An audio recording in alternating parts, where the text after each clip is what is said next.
The नागरिक में आपका स्वागत है। मैं अनिल सिन्हा अपनी डायरी लेकर फिर आया हूं आपके सामने। आज हम बात करेंगे केजरीवाल की। अरविंद केजरीवाल दिल्ली के चीफ मिनिस्टर, और उनकी इस बारे में बात करेंगे जो नया उनका मतलब नया नया नया राजनीतिक जो उनका कदम है कि इंडिया गठबंधन के साथ चलने का, कितनी दूर तक वो साथ चल पाएंगे, क्या वो इसके लिए सबसे बड़ी मुसीबत बनने वाले हैं। और लोग इस पर इसकी चर्चा होती है, लेकिन उतना उस तरह से नहीं आया है जो जितना गंभीर चुनौती वो पैदा करेंगे केजरीवाल इंडिया गठबंधन को।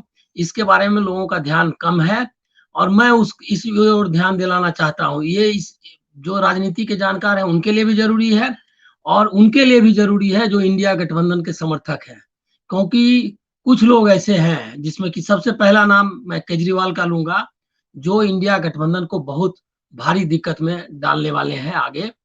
सिर्फ अपने कदमों से, अपने कार्यक्रमों से ही नहीं, बल्कि अपनी नीतियों और विचारधारा से। तो उस पर जरा सा उसको गौर करेंगे। पहली बात तो मैं आपको बता दूं कि ये बात मैंने इसलिए शुरू की कि आ, कोई खबर आई जिसमें ये है कि भोपाल की जो रैली थी, कमलनाथ ने इसलिए मना कर दिया भोपाल में रैली करने से। इंडिया गठबंधन की जो पहली रैली की बात हो रही थी कि भोपाल से होगी, उस रैली को इसलिए मना किया गया कि केजरीवाल उसमें उपस्थित होते। और कमलनाथ का मानना था कि जब केजरीवाल मध्य प्रदेश में चुनाव लड़ेंगे हमारे खिलाफ, तो हम किस मुंह से लोगों को जवाब देंगे कि वो तो आपके मंच पर उपस्थित थे, फिर आप उनसे चुनाव उनके खिलाफ क्यों लड़ रहे हैं, उनके खिलाफ क्यों बोल रहे हैं। क्योंकि कई जगह उनके कैंडिडेट्स होंगे जिनसे कि कांग्रेस का सामना करना पड़ेगा। अब ये जो रणनीति है उनकी जगह जगह कैंडिडेट खड़ा करने की, खड़े करने से क्या फायदा हुआ है आम आदमी पार्टी को, और आम आदमी पार्टी ने नुकसान कितना पहुंचाया है कांग्रेस को। और कांग्रेस का बगैर कोई गठबंधन, इंडिया गठबंधन की कल्पना कोई भी नहीं कर सकता। तो ये पहले से वो करते आ रहे हैं। इसके पहले उन्होंने उत्तराखंड में चुनाव लड़ा, इसके पहले उन्होंने गोवा में चुनाव लड़ा, उसके बाद गुजरात में चुनाव लड़ा। ये सारे चुनाव के नतीजों में जो कांग्रेस की हार के लिए एक कारण बने। गुजरात, गोवा और गुजरात में तो क्लियर कट उन्होंने कांग्रेस को बहुत नुकसान पहुंचाया। कांग्रेस अपने ऑल टाइम लो जो परसेंटेज ऑफ वोटिंग है गुजरात में रही 27%, और 13 के आसपास इनका परसेंटेज आया। दोनों मिलाकर देख ले, अगर ये नैरेटिव जो कांग्रेस के खिलाफ कही कि कांग्रेस भी नहीं चाहिए, बीजेपी भी नहीं चाहिए, तो उसका फायदा उन्होंने उठाया। और ये अगर नैरेटिव नहीं होती और कांग्रेस ही अकेला विकल्प होता, तो सिर्फ वोटों की गिनती का फर्क नहीं आता, बल्कि दूसरे फायदे भी होते और कांग्रेस कंटेस्ट में होती। जो अब तक कांग्रेस लगातार, जब से मोदी जी वहां सत्ता में है, लगातार उनको चुनौती देती रही है।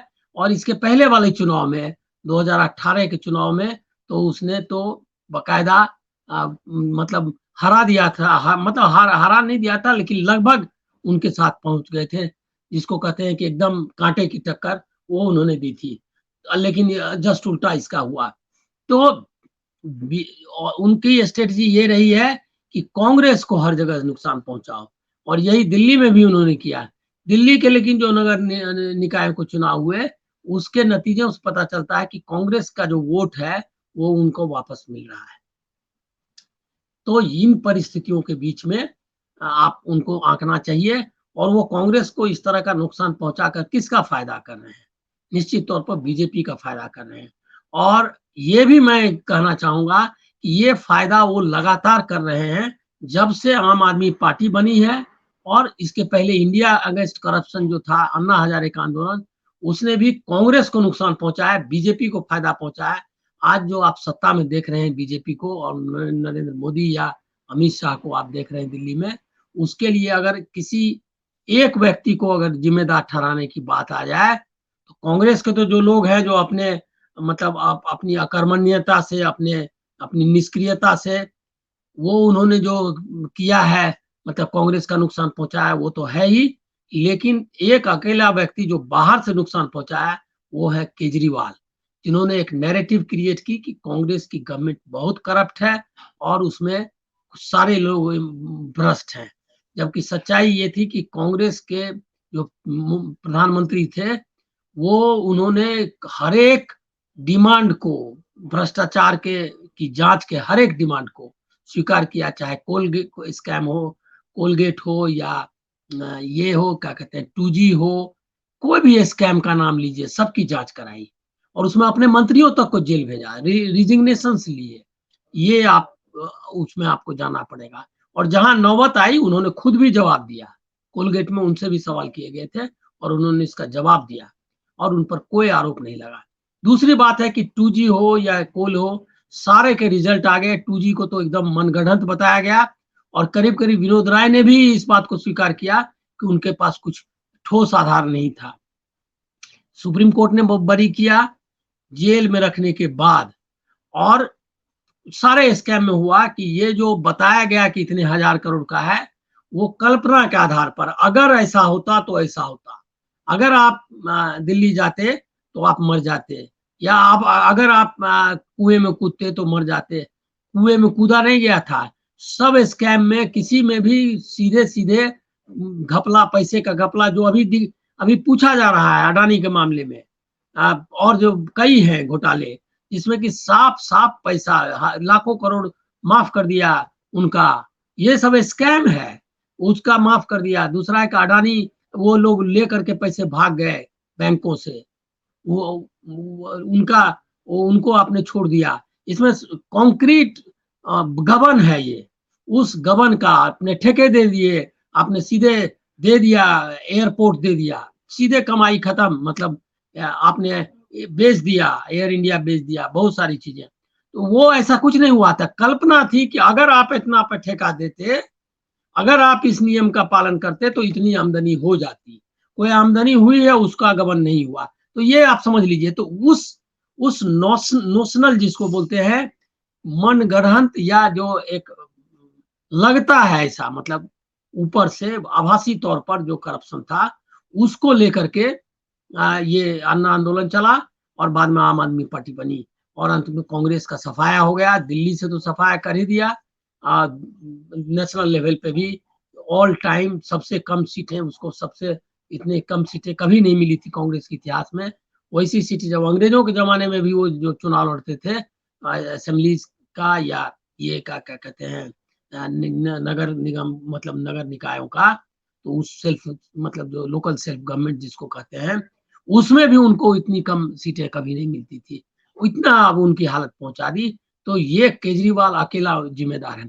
उस केजरीवाल को अब आप बोलेंगे कि इतना जिस आदमी ने कांग्रेस को नुकसान पहुंचाया, तो क्यों उसको इंडिया गठबंधन में लिया। तो इंडिया गठबंधन में राहुल गांधी ने मल्लिकार्जुन खड़गे जो अध्यक्ष हैं उनकी बात मान ली।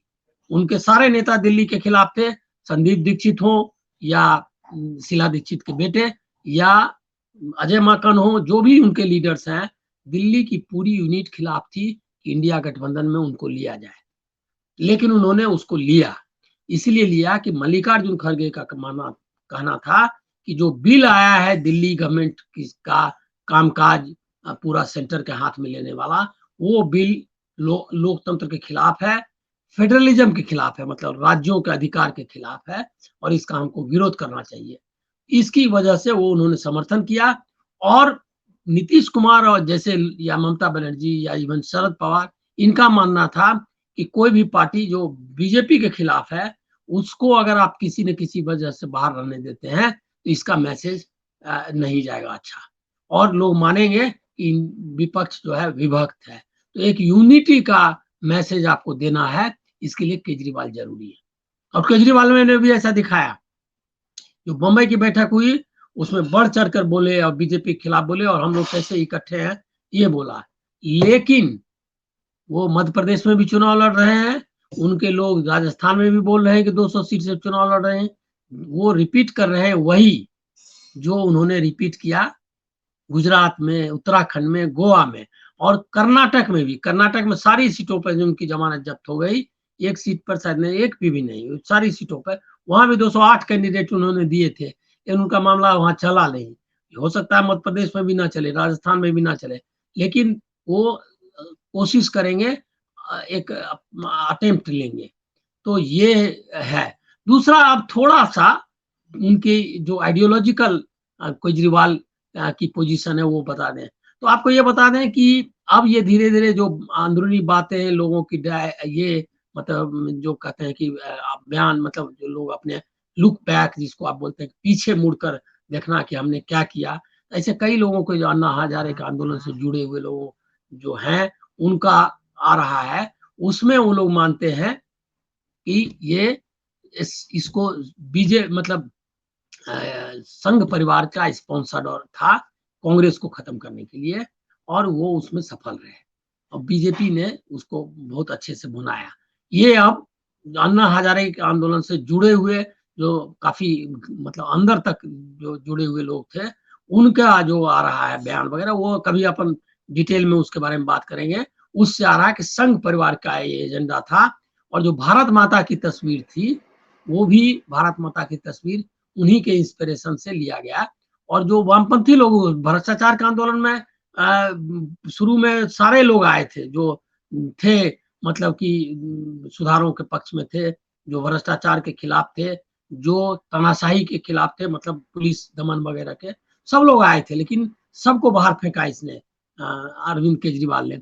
और बाद में उन लोगों को भी फेंक दिया बाहर जिन लोगों ने ये आंदोलन खड़ा किया, योगेंद्र यादव, आनंद कुमार, अजीत झा, ये सारे लोग जो है, इन लोगों के बारे में भी आपको कभी बताएंगे। सुभाष वारे, सुभाष लोमटे, ऐसे बहुत सारे लोग हैं जो कि अपने जमीन पर काम करने वाले बहुत ही ईमानदार लोग थे।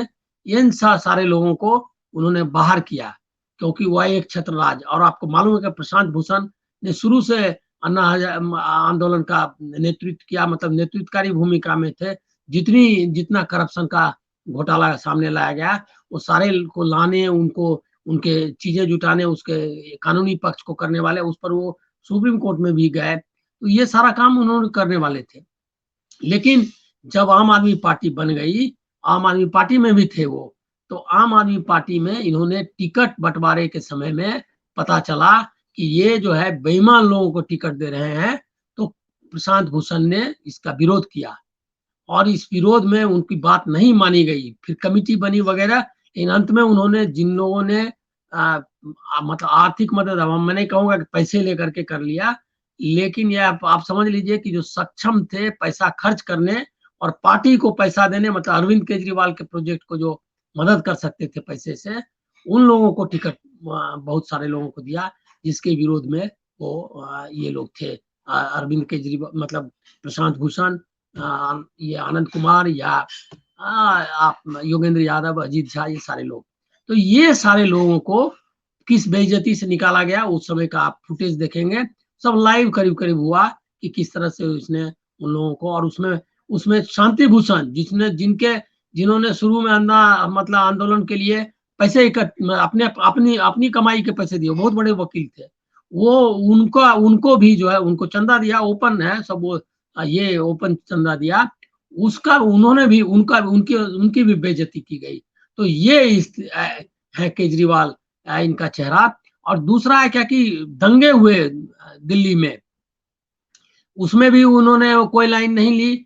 उन्होंने जब सीए का आंदोलन था, महिलाएं इतनी बैठी हुई थी शाहीन बाग में, उसके मैंने दिल्ली में कोई मतलब किसी भी जो प्रोटेस्ट है इस गवर्नमेंट का, एक भी प्रोटेस्ट में वो शामिल नहीं हुए, और शामिल नहीं मतलब उसको समर्थन नहीं दिया। तीसरी बात मैं आपको बता रहा हूं कि इतना ही नहीं, तबलीग जिम्मेदार है कोरोना फैलाने का, वो भी काम उन्होंने किया।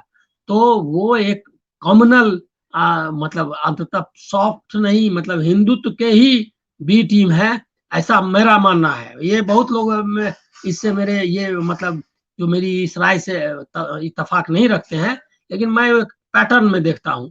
तो वो जो है उस पैटर्न में वो एक हिंदुत्ववादी चेहरा ही है, और अंततः वो उसके पक्ष में ही जाने वाले हैं। इंडिया गठबंधन की जो विचारधारा है, इससे उनका कोई मेल नहीं खाता है। देर सवेर वो जो है इसके बाधक साबित होंगे, इसकी प्रगति में, और इसमें अड़ंगा लगाएंगे, ऐसा मेरा मानना है। एक और आपको बात बता दूं कि केजरीवाल ने का ये दावा कि बहुत बढ़िया गवर्नेंस कर रहे हैं, ये इसके लिए इन्होंने करोड़ों रुपया खर्च किया। एक छोटा स्टेट है, वो सबसे ज्यादा उसने अपने क्या कहते हैं चलाए हैं, वो क्या मतलब एडवर्टीजमेंट्स चैनल्स पे, और उसका खर्च का 408 करोड़ वगैरह क्या था पिछले साल का आंकड़ा, ये बात आ चुकी है। तो आप समझ लीजिए कि ये आप वो भी दावा उनका गलत है। कोरोना में आपने देखा कि मोहल्ला क्लिनिक का इतना प्रचार किया जा रहा था, कैसा मोहल्ला क्लिनिक था कि लोग सिलेंडर का कांधे पर लेकर के घूम रहे थे, और सारा उन्होंने कर दिया कि केंद्र सरकार नहीं दे रही है, फला नहीं। ये आपका क्या इंतजाम था? कोरोना में दिल्ली की हालत, बाकी जो मेट्रोपोलिस है, बॉम्बे है, चेन्नई है या कलकत्ता है, उससे बुरी हालत थी, सबसे बुरी हालत दिल्ली में रही। तो उसके लिए है, तो ये भी उनका झूठ है।